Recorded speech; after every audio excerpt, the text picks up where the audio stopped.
Speaker Tammineni Sitaram కుటుంబంపై land grabbing case నమోదైంది. ఈ ఘటనలో 8 మందిని అరెస్ట్ చేసిన పోలీసులు మిగిలిన నిందితుల కోసం గాలిస్తున్నారు.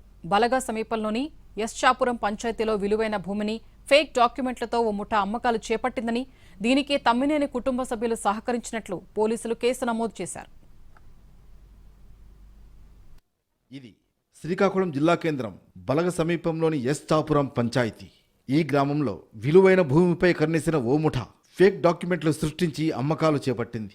మాజీ స్పీకర్ తమ్మినేని సీతారాం ఫ్యామిలీ ఈ భూమిని కొనుగోలు చేయడంతో సీతారాం సహా కుమారుడు నాగ్, భార్య వాణిలపై శ్రీకాకుళం రూరల్ పోలీసులు కేసు నమోదు చేశారు. అంతేకాదు భూ కబ్జా ముఠా గుట్టు రట్టు చేశారు శ్రీకాకుళం రూరల్ పోలీసులు. ఈ ఘటనలో 8 మందిని అరెస్ట్ చేశారు. మిగిలిన నిందితులను చట్ట ప్రకారం అరెస్టు చేస్తామని జిల్లా ఎస్పీ కెవి మహేశ్వర్ రెడ్డి తెలిపారు. సుమారు 3 నుంచి 4 కోట్ల రూపాయల విలువైన భూమి కబ్జా యత్నం చేశారని, భూ యజమాని ఉండగానే నకిలీ మరణ ధృవీకరణ పత్రాలు, వారసత్వ ధృవీకరణ పత్రాలతో మోసానికి ప్రయత్నించారని పోలీసులు తెలిపారు. భూమి యజమాని అందవరపు గోవిందరాజుల పేరుతో 900 గజాల స్థలం ఉంది. దీంతో గోవిందరాజులు బ్రతికి ఉండగానే నకిలీ మరణ ధృవీకరణ పత్రాలు సృష్టించారు.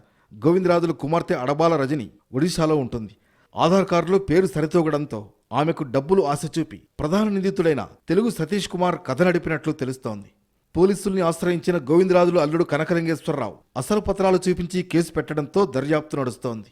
తప్పుడు పత్రాలు సమర్పించి ఆమదాల వలస సబ్ రిజిస్ట్రార్ కార్యాలయంలో రిజిస్ట్రేషన్ చేసినట్లు గుర్తించడంతో అప్పటి సబ్ రిజిస్ట్రార్ బొడ్డేపల్లి అరుణ పైన కూడా పోలీసులు కేసు నమోదు చేశారు. శ్రీకాకుళం రూరల్ పోలీస్ స్టేషన్ పరిధిలో తమ భూమిని అక్రమంగా స్వాధీనం చేసుకునేందుకు ప్రయత్నించారని పోలీసులకు ఫిర్యాదు అందింది.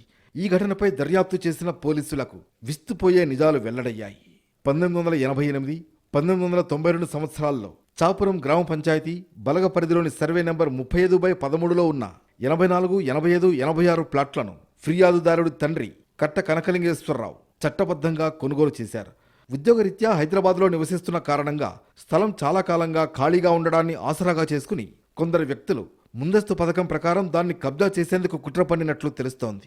అసలు యజమాని జీవించి ఉన్నప్పటికీ మరణించినట్లు నకిలీ మరణ ధృవీకరణ పత్రాన్ని సృష్టించి దాని ఆధారంగా నకిలీ కుటుంబ సభ్యులు ధృవీకరణ పత్రం తయారు చేసినట్లు పోలీస్ దర్యాప్తులో వెల్లడైంది. తప్పుడు రిజిస్ట్రేషన్ పత్రాలను రూపొందించి కోట్ల రూపాయల విలువైన భూమిపై యాజమాన్య హక్కు చెలాయించేందుకు ప్రయత్నించినట్లు పోలీసులు తెలిపారు. స్థలానికి ప్రహరీ నిర్మించే ప్రయత్నాన్ని అసలు యజమాని కుటుంబ సభ్యులు అడ్డుకోవడంతో వారు పోలీసులను ఆశ్రయించారు.